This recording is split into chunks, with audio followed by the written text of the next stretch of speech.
1절에서 7절까지 말씀. 누가복음 15장 1절에서 7절.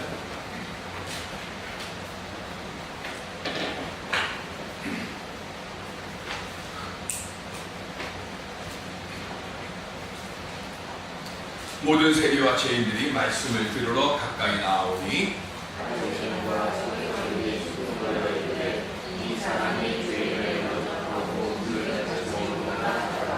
예수께서 그들에게 이 비유로 이르시되 너희 중에 어떤 사람이 양분을 말리었는데 그 중에 하나를 잃으며 99마리를 구해주고 그 잃은 것을 찾아내기까지 찾아가는 것이 아니하느냐. 또 찾아낸 즉 즐거워 어깨에 메고 집에 와서 그 벗과 이웃을 불러모으고 말하되 나와 함께 즐기자. 나의 잃은 양을 찾아내는가 하니라. 내가 너희에게 이르노니 이와 같이 죄인 한 사람이 회개하면 하늘에서는 회개할 것이 없는 의인 99로 말미암아 기뻐하는 것보다 더하리라. 아멘. 시간 하늘나라의 기쁜 소리가 예배 시간마다 넘쳐날 수 있게 되어지기를 주님의 이름으로 간절히 기원드립니다. 구색은 창업자인 윌리엄 부스가 부령사업과 그리고 사회사업을 확장을 하면서 여러 가지로 경제적인 어려움에 직면을 하게 됩니다.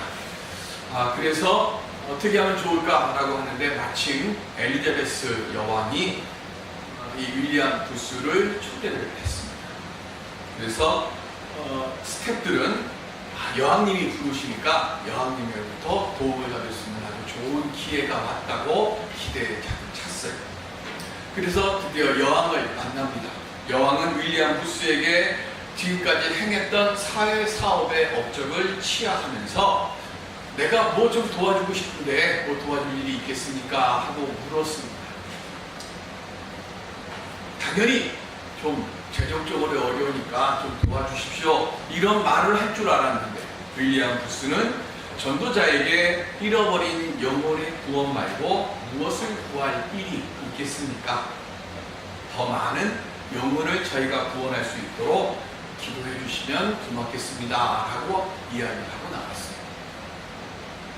잔뜩 기대를 했다가 윌리엄 부스가 물질적으로 도와달라는 얘기를 한마디도 하지 않고 나온 것을 본 이 스태프들이 윌리엄 부스에게 아니 왜 여왕님을 만났는데 여왕님이 도와주시겠다고 하는데 왜 재정적인 후원을 부탁하지 않았습니까? 라고 물었어요. 그랬더니 윌리엄 부스가 이렇게 얘기를 합니다. 우리가 주님의 유일한 관심을 이해한다고 하면 나머지는 주님이 책임져 주시지 않겠습니까? 우리는 그냥 우리에게 맡겨져 있는 이 직분만 감당하십시다 라고 대답했다고 합니다. 교회가 이 땅에 존재하는 이유가 뭡니까? 그건 잃어버린 영혼을 찾기 위해서입니다. 구령 사업이 우리의 가장 큰 관심이 되어야 하는 거예요. 주님의 일은 주님께서 하십니다. 이거 우리 아는 얘기입니다. 그런데 그 주님의 일을 주님이 하시는데 주님은 우리를 사용하셔서 주님의 뜻을 이루기를 원하십니다. 건강 때문에, 질병 때문에 낙심하고 절망의 자리에 있습니다. 내 육신의 회복을 통해서 나를 알고 있는 이들에게 주님의 사랑의 능력이 증거될 수 있도록 회복을 구하는 기도드리는 믿음을 갖는 우리들이 될 수 있기를 바랍니다. 물질 때문에 시험에 빠졌습니다. 내 물질의, 내 문제의 해결을 통해서 하나님께서 선하신 분이시다라고 하는 증거가 오늘 드러날 수 있도록 온전히 주님의 선하신 도구로 내가 쓰임받을 수 있도록 하나님 내 문제가 해결되게 하여 주시옵소서. 그렇게 기도할 수 있기 바랍니다. 오늘 우리가 그렇게 믿음으로 주님께 기도하고 또 기도할 때 그때 영원 구령을 위해 내가 해야 할 최선의 방법을 내 삶의 자리에서 하나님의 살아계심을 증거할 수 있도록 주님께서 우리에게 믿음으로 함께하여 주시고 오늘 우리에게 놀라운 사랑의 응답으로 역사하여 주실 줄로 믿습니다. 먼저 하나님의 도우심의 능력을 확신해야 돼요. 그리고 그 능력을 체험할 수 있는 우리 모두가 되시기를 바랍니다. 오늘 우리가 그런 믿음으로 살아갈 때에 그때의 내 입술을 통해서 영혼 구령의 역사가 놀랍게 일어나게 될 줄로 믿습니다. 이 시간 이 은혜의 증거를 나타내고 드러내며 살아갈 수 있는 우리 모두가 될 수 있기를 주님의 이름으로 축원드립니다. 오늘 우리가 함께 봉독했던 누가복음 15장은 세 개의 잃은 것에 대한 비유가 나옵니다. 잃은 양이 있고 그리고 잃은 은전이 나옵니다. 그리고 세 번째 우리가 탕자라고 번역을 하는 잃은 아들에 관한 비유가 세 가지가 나옵니다. 그런데 잃은 양의 비유를 뺀 두 개의 이 잃어버린 은전, 잃어버린 아들의 비유는 누가복음에만 나와요. 그리고 오늘 우리가 함께 봉독했던 잃은 양의 비유는 마태복음 18장에도 같이 나옵니다. 그런데 마태복음하고 누가복음하고 차이가 있어요. 어떤 차이가 있는가 하면 마태복음은 제자들에게 하시는 말씀이에요. 그리고 누가복음은 오늘 본문에 나온 것처럼 예수님이 세리와 죄인들과 함께 먹고 마시기를 탐하는 것을 보고 이것을 마음속으로 비난하고 비판하고 있는 서기관들과 바리새인들을 향해서 예수님께서 하시는 말씀이에요. 그리고 똑같은 잃었다라고 하는 말을 쓰는데 잃다라고 하는 동사가 마태복음하고 누가복음하고 달라요. 마태복음에서 쓰는 잃다라고 하는 헬라어는 폴라나오라는 뜻인데 이 폴라나오라고 하는 뜻은 옳은 길에서 벗어나서 잘못된 길로 나아가다라고 하는 거예요. 이 말의 뜻은 뭐냐면 내가 스스로 떠나는 거예요. 내가 스스로 방황하는 거예요. 내가 스스로 잃어버린 사람이 되려고 나 찾지 마라고 하면서 감추는 거를 얘기하는 거예요. 누가복음에 나오는 잃다는 아폴룸입니다. 이 아폴룸이라고 하는 말의 뜻은 뭐냐면 분실한 거예요. 진짜로 잃어버린 거예요. 공동체에서 죄인으로 간주가 돼서 버림받은 세리와 그리고 죄인들이 말하는 거예요. 마태복음은 제자들에게 하는 말씀이라고 했어요. 사랑하는 제자들에게 예수님께서 방황하는 구성원이 하나도 없도록 하라고 하는 목회적인 권면으로 하실 때 쓰였던 말씀이 마태복음이에요. 근데 누가복음은 달라요. 누가복음은 예수님을 대적하는 사람들에게 자신을 잃어버린 자들을 찾아서 내가 구원하러 온 사람이라고 하는 것을 알려주는 논쟁적인 말씀입니다. 예수님께서는 당시 서기관들과 바리새인들에 의해서 죄인이라고 하는 꼬리표가 붙은 사람들과 함께 먹고 마시는 친교를 나누셨습니다. 이 행동은 유대 정통파 사람들에게는 아주 참기 어려운 도전이었습니다. 그래서 이 바리새인들을 보면 바리새인들은요 정결법을 지키지 않는 사람들을 땅의 백성들 그래서 암하렛제라고 하는데요. 암하렛제라고 이름을 붙여가지고 이 사람들하고는 상종을 하지 않았습니다. 아니 상종을 안 할 뿐만 아니라 이들이 손님으로 오거나 또 이런 사람들에게 초대를 받아서 이 사람들의 집에 가거나 이런 것들을 아주 철저하게 금지시켰습니다. 그리고 당시 엄격한 유대인 죄인 한 사람이라도 하나님 앞에서 말살되면 하늘에 그만큼 큰 기쁨이 있다라고 공동회담에 이야기를 했어요. 그러니까 죄인들을 어떻게 해요? 내버려 쫓아내는 거예요. 바리새인들 서기관들은 자기들끼리만 교제를 하고 자기들끼리만 좋아하는 거예요. 그러면서 잃어버린 사람들은 찾지 않았습니다. 그리고 뭐 했어요? 더 나아가서 잃어버린 사람들을 자꾸 만들어서 내게 도움이 안 되는 사람들은 잃어버린 자들이라고 그러고 죄인이라고 정죄하고 그들을 내쫓았어요. 그들을 외면했고 그들을 멸시를 하면서 그러다 보니까 그들을 찾고 부르시는 예수님을 비난하는 겁니다. 이렇게 백타적이고 원리적인 사람들에게 오늘 예수님은 잃어버린 것에 되찾는 기쁨을 세 가지 비유로 말씀하고 있습니다. 우리가 그동안 오해했던 부분 중에 하나가 오늘 우리가 함께 봉독했던 본문의 말씀입니다. 참 많이 들었던 질문이에요. 100마리의 양이 있습니다. 99마리의 양이 있고 한 마리를 잃어버렸어요. 그래서 어떻게 한다고요? 99마리를 버려두고 잃어버린 한 마리 양을 찾으러 간다고. 그러면서 뭐라고 했어요? 그만큼 잃어버린 양 한 마리를 소중하게 여긴다라고 이야기를 했습니다. 근데 이거는 당시 이스라엘에 대한 것을 몰라서 했던 얘기예요. 무지의 소치라는 얘기죠.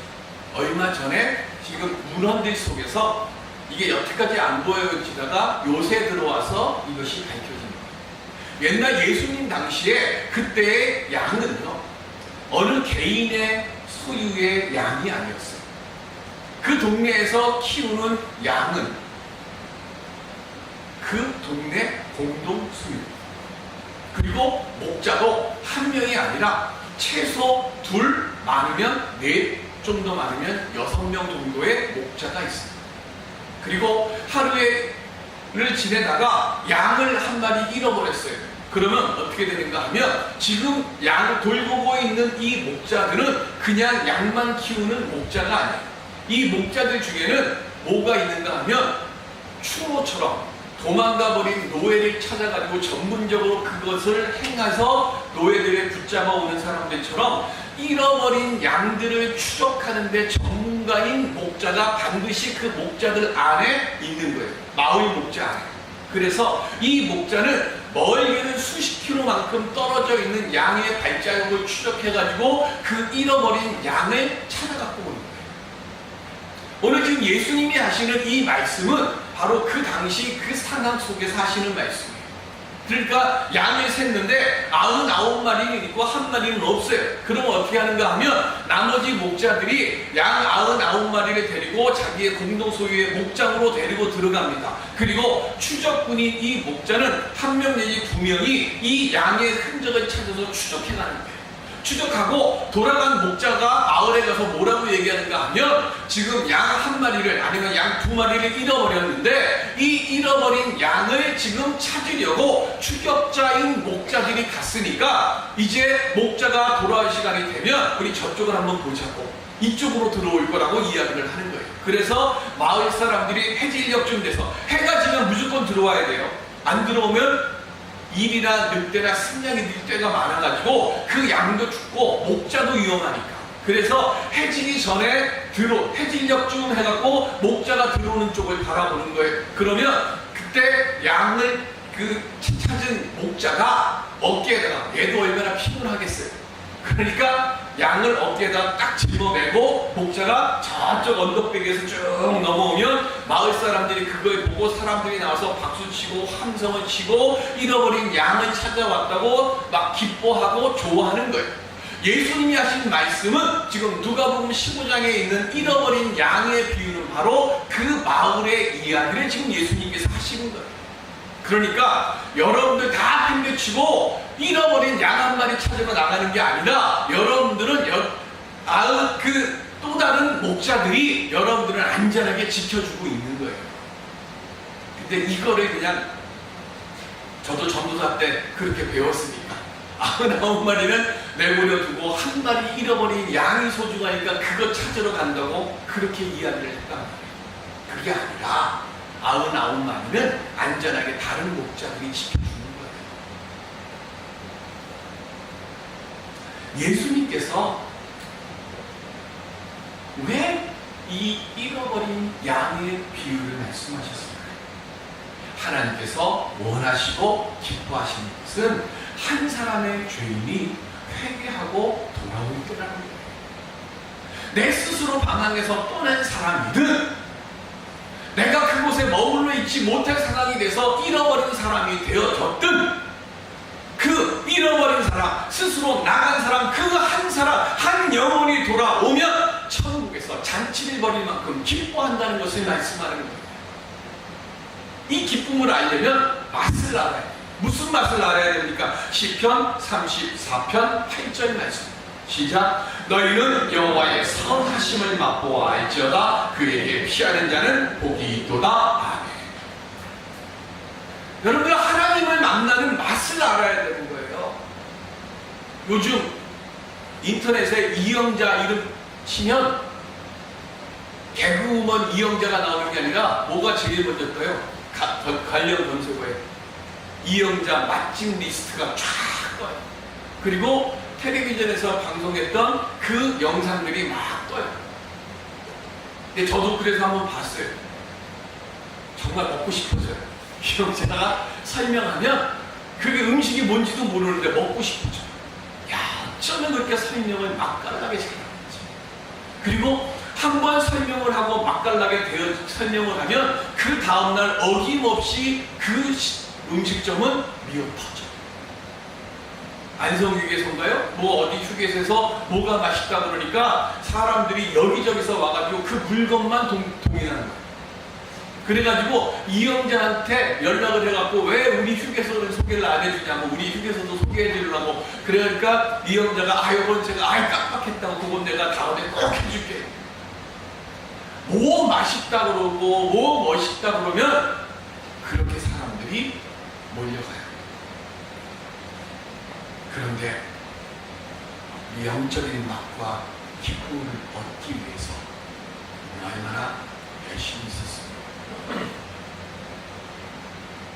수많은 기도원, 특별히 30여 년 전 대한민국의 부흥을 이끌었던 대형 기도원들이 지금 다 운영이 안 돼서 텅텅 비어서 사람들이 오지 않아서 문 닫고 있어요. 원태현이라고 1971년생인데 1971년생이 1992년에 시집을 하나 냈습니다. 21살 때. 그 시집의 제목이 뭐냐면, 저는 시를 한 2편인가 보다가 뭐 이런 시가 다 있어 그러고 내려놨어요. 근데 시집 제목이 눈길을 끕니다. 시집의 제목이 뭐냐면, 넌 가끔가다 내 생각을 하지, 난 가끔가다 딴 생각을 해. 읽으셨어요? 좋아요? 그냥 젊은 어린 친구들의 감성에는 팍팍 와닿는 단어들이에요. 내용도 그렇고 길지도 않아요. 짧게. 근데 저가 별로 하는 거 보니까 나도 좀 인생을 좀 굽이굽이 살아서 그게 별로 가슴에 와닿지 않는 거예요. 특별히 그 제목에 나오는 것처럼 내가 바라고 내가 원하는 욕망 이해의 것에 대한 모든 것에 대해서 요즘 사람들은 너무 무관심하며 살아가고 있다고 합니다. 그러다 보니까 남들에 대해서 내가 무관심하다는 것을 바꿔서 얘기하게 되면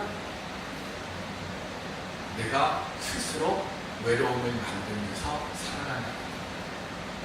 남들에 대해서 내가 알고 싶지 않은 것처럼 남들도 나에 대해서 알려주지 않았으면 좋은 거예요. 남들에게 나를 감추고 나를 숨기면서 그러면서 하는 말이 뭐냐면, 교회에 사랑이 없네, 은혜가 없네, 정이 없네. 나는 남에게, 다른 교우들에게 정 안 주고 사랑 안 줘놓고 남들이 나에게 사랑 안 주고 나에게 정 안 준다고 이야기하는 일들이 너무 많이 있는 거예요. 교회만 그렇습니까? 가정도 그렇고 직장도 그렇죠. 나는 남한테 하나도 안 주면서 왜 남들이 나에게 안 주냐고 이야기하잖아요. 내 자신에게 뭔가 이득되면 눈에 불을 켜고 친한 척하고, 내게 조금만 무언가 되게 되면 철저하게 모른 척하고 무관심하면서 살아가려고 하다 보니까 그 모습 속에서 하나님에 대한 관심도 똑같아지는 거예요. 그러면서 어떻게 돼? 나는 하나님에 대해서 무관심하면서 하나님은 내 이름 아시는가? 라고 이야기를 하는 거예요. 하나님이 계시다고 하면, 이 세상에 하나님이 계시다고 하면 내가 왜 이렇게 됐느냐고 이야기를 해. 나는 하나님에 대한 맛은 하나도 보여주지 않고 하나님에 대한 맛도 알려고 하지 않으면서 왜 하나님은 나에게 은혜를, 내게 능력 주시지 않냐고 이야기를 합니다. 오늘 예수님이 하신 말씀은요, 오늘 아무도 이 세상 너에게 관심이 없어도 나만은 너에게 관심이 있다라고 하는 것을 지금 말씀하시는 거예요. 잃어버린 양 한 마리, 이 말씀 속에 담겨 있는 것은 내가 있는 그곳에서 형하고 동생이 있는데 형만 사랑하고 형만 좋아하고 똑똑 똑똑하고 잘난 아들만 좋아하고 이뻐하는 것처럼 보여지는 거예요. 그래서 뭐예요? 어긋나는 거예요.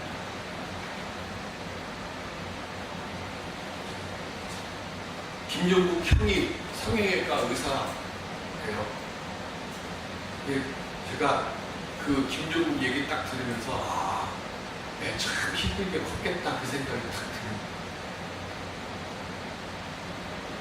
가수 되겠다고 하니까 집에서 그렇게 말렸대잖아요. 연예인 한다고 하니까. 근데 말린 이유가 뭐냐면 가수 되면 노래를 잘하나 못하나 들어봐야 될 거 아니에요. 근데 아들 노래는 들어본 적은 없고 네 얼굴로 무슨 가수를 하겠냐고 그렇게. 선입견이죠. 그 선입견이 내 집에서, 내 교회에서, 내 일터에서 누군가를 잃어버린 사람으로 만들어버리는 거예요. 예수님께서 이 세상에 오셔서 하신 일이 무엇입니까? 요한복음 1장 9절. 진짜 참 빛, 곧 세상에 와서 각 사람에게 비추는 빛이 있었나니 아멘. 외로움 속에 살고 있는 사람들, 세상에 힘 있는 사람들을 위해서 그 공동체에서 함께 지낼 수 없는 죄인이 돼서 내역적김을 당한 그 사람들에게 생명과 사랑의 빛을 비춰주시고 그들에게 보여주시기 위해서 예수님이 이 세상에 빛으로 오셨다고 당신이 말씀하는 거예요. 우리 기독교의 핵심이 뭡니까? 우리 같은 죄인이 복음을 듣고 예수님 앞에 돌아와서 예수님 안에서 생명을 얻는 것, 이게 복음이고 이게 기독교고 이게 진리죠. 그리고 이 복음의 은혜를 깨달은 사람들은 또 다른 사람들에게 목자와 같은 이 신령으로 예수 그리스도의 말씀을 증거하면서 사는 것 아닙니까? 바리새인들, 사두개인들, 이 사람들 하나님 안 믿었습니까? 믿었습니다. 말씀 안 믿었습니까? 누구보다도 열심히 믿었습니다. 누구보다도 열심히 말씀 압니다. 누구보다도 열심히 기도합니다. 그런데 죄인이 하나님께로 돌아오는 그 심정,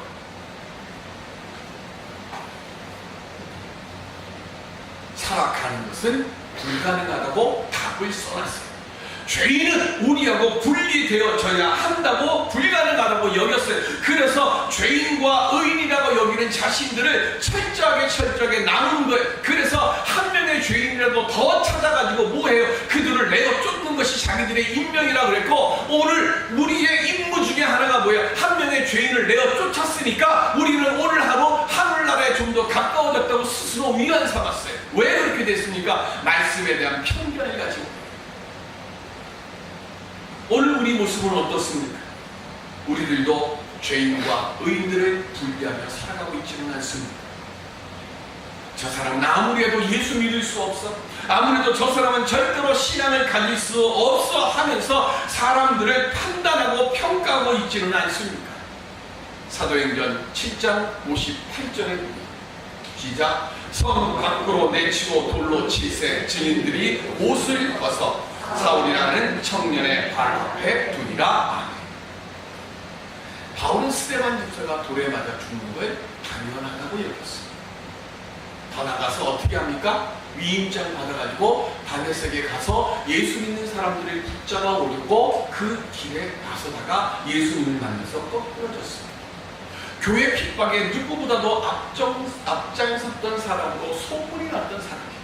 그런데 하나님께서 그런 그를 변화시켰습니다. 온 세계에 주의 복음을 가장 힘있게 증거하는 사람으로 사용하셨습니다. 성경 속의 사람들 보세요. 흠없는 사람들 있습니까? 믿음의 조상 아브라함이라고 하는 사람, 온전히 믿음 안에서 의심 없이 하나님 말씀하시면 아멘하고 그대로 다 행했습니까?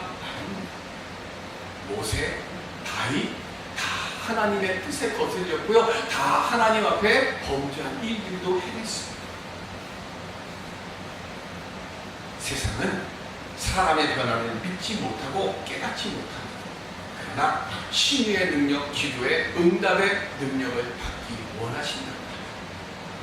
모든 것을 가능케 하시는 하나님 앞에 내가 먼저 내 마음을 온전히 열고 하나님께서 역사하실 자리를 만들 수 있는 우리들이 되어질 수 있기를 바랍니다. 사도행전 9장 27절에 시작. 바나바가 데리고 사도들에게 가서 그가 길에서 어떻게 주를 보았는지와 주께서 그에게 말씀하신 일과 다메섹에서 그가 어떻게 예수의 이름으로 담대히 말하였는지를 전하니라. 아멘. 회심한 바울을 예루살렘 교회가 믿지 못할 때 바나바가 바울의 회심을 적극적으로 막아서 받아들이게 했습니다. 바나바는 뭘 알았어요? 찾아내는 즐거움을, 찾아내는 기쁨을 알았습니다.